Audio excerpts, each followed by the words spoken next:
फुनाय लाइमोन सेंग्रा सिख्ला जायफोरा रोंगौथि गोनां बिथांमोननो एबसुनि गासै हाबा जानाय बिबानगिरिफोरा बे लाइमोनफोरनि आखायाव आबसुनि दुलाराय बर' फरायसानि बिबानखौ हंगारनानै होनांगौ।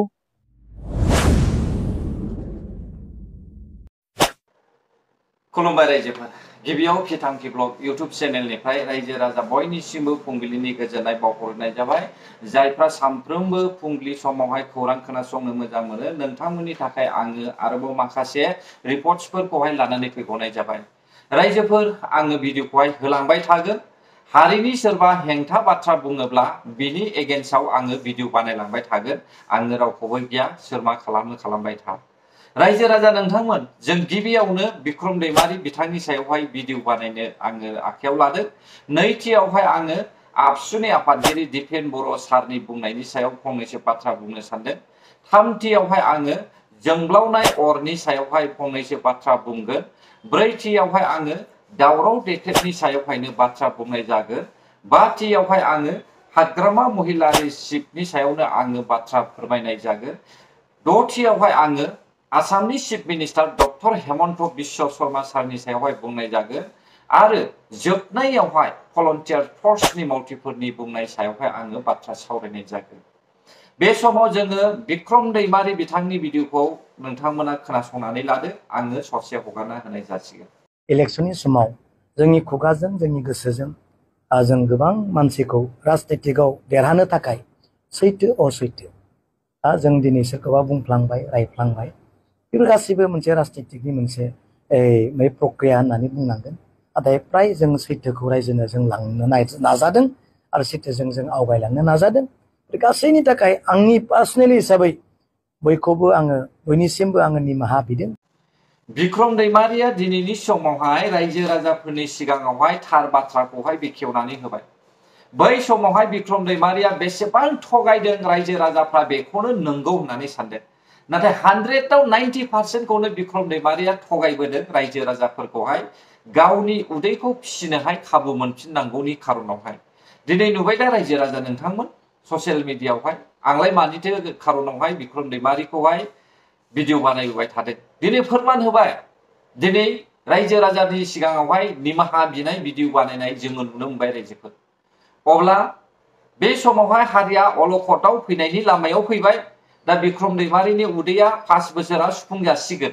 बेखौहाय बिथाङा अलरेडि नुहुरबाय। बेनिखायनो रायजो राजानि सिगाङावहाय गावनि गोरोन्थिखौ मानिनानै लाबाय।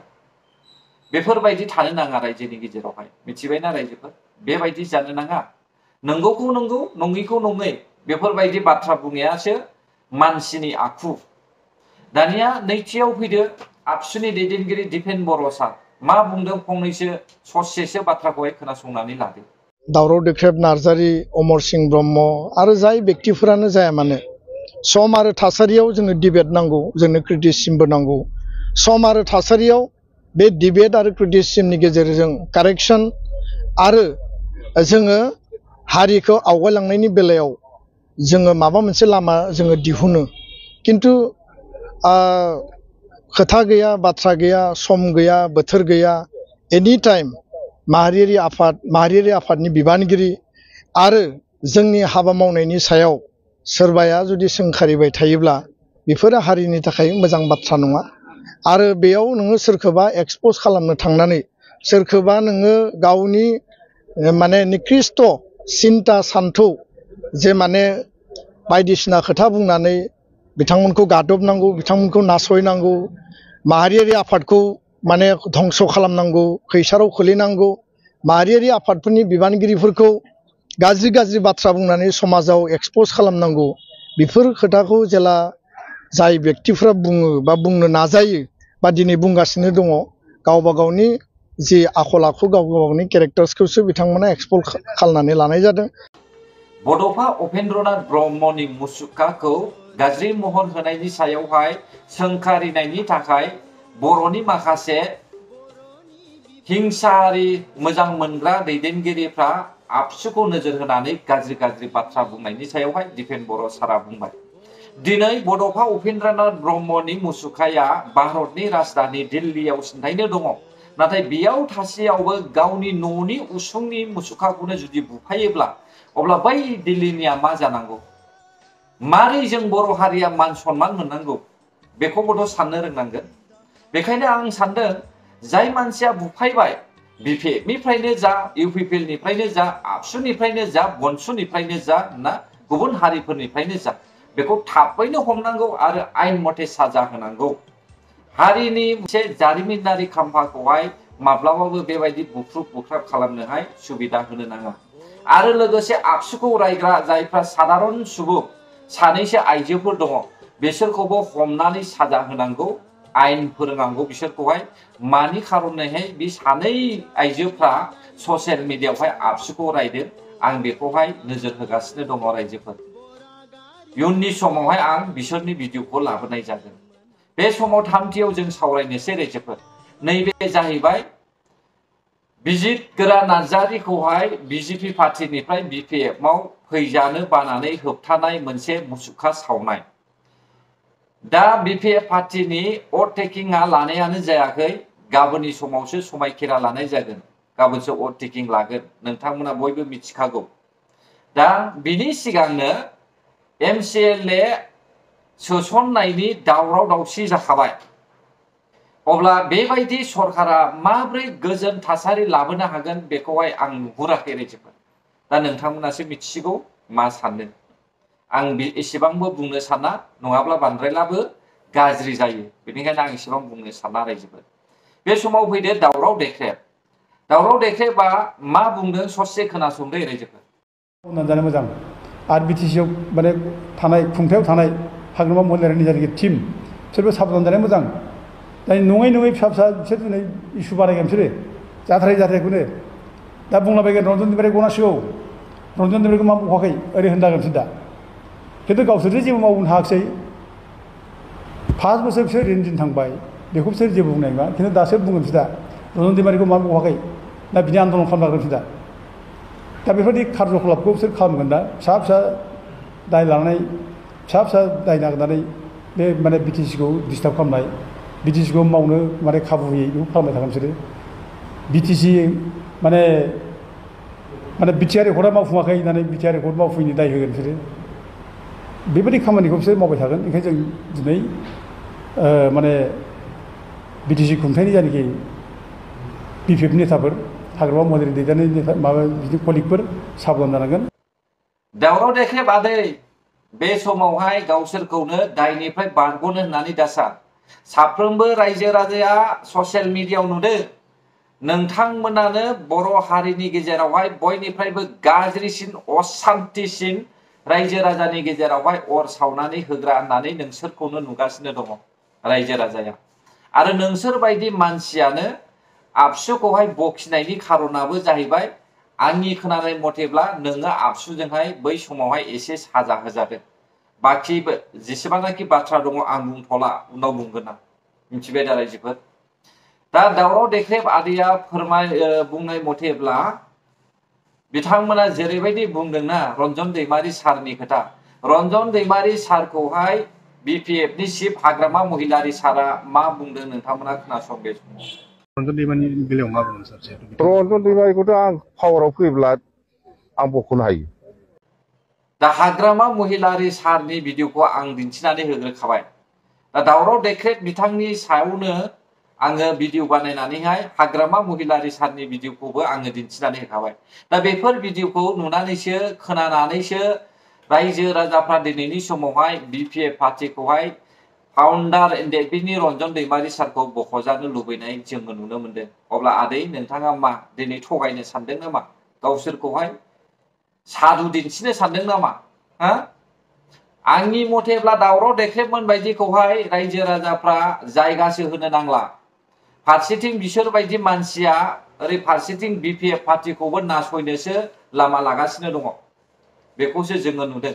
बिपिएफ पार्टियाबो दावराव देख्रेबमोन बायदिनि थाखायनो गाज्रि मुं सुनो थांगासिनो दङ रायजो राजा नोंथांमोन। बेखायनो बिसोर बायदि मानसिखौ बांद्राय खाबु दाहो।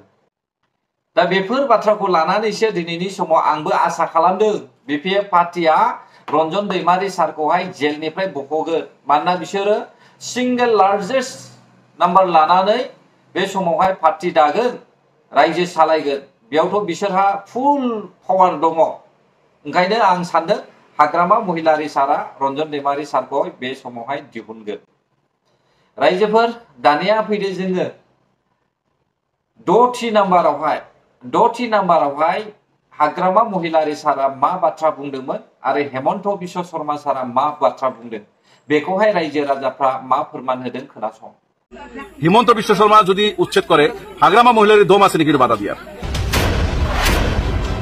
পারিব যেন না নোয়ারে প্রমোদ বড় দম আছে নাকি বাধা দিয়া নোয়ারে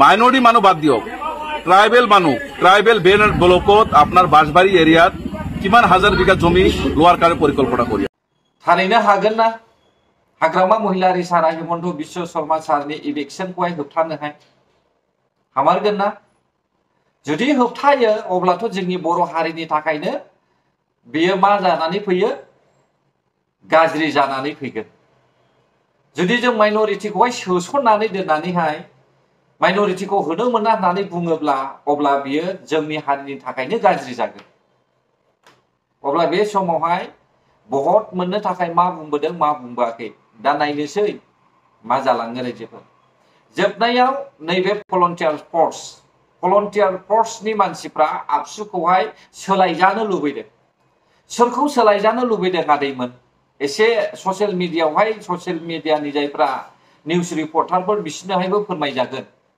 सोरखौ लुबैदों बनजित मन्जिलखौ लुबैदों ना लैहोरमोननि पार्टिखौ लुबैदों सोरखौ लुबैदों दिनै आं नोंथांनावहाय कुइसन सोंनो नागिरदों नोंसोर बादि बोरायसा बैसोआनो जुदि नलेज गैयाब्ला फिउचारनि थाखाय सानहरनो रोङाखैब्ला अब्ला दिनैनि नैबे देरफुनाय 15-20 बोसोरनि आब्लें उब्लें मानसिफ्रा बहा साननो रोङो जोंथ' नुदों आबसुनि जायफ्रा आबसुखौहाय दैदेनथावना बिसोरनो समाजनि गाज्रि बारहावाजोंसो गोरोबफानानैहाय खामानि मावो अब्ला माब्रै जोंनो गोदान आबसु नांगौ जानानै फैखो दिनै जों फारसेनिफ्राय नुबोगासिनो दङ नोंसोर बायदि मानसियाबो गाज्रि थासारिखौसो मोजां मोनदों दा नोंसोर बायदि मानसिनि थाखायनो बर' हारिनि गेजेरावहाय सोलायनोबो रोंनाय जानानै फैयाखै बेनिखायनो आं सानदों भलन्टियार फर्सआ नोंसोरो जिरायनानै थानायानो बेस्ट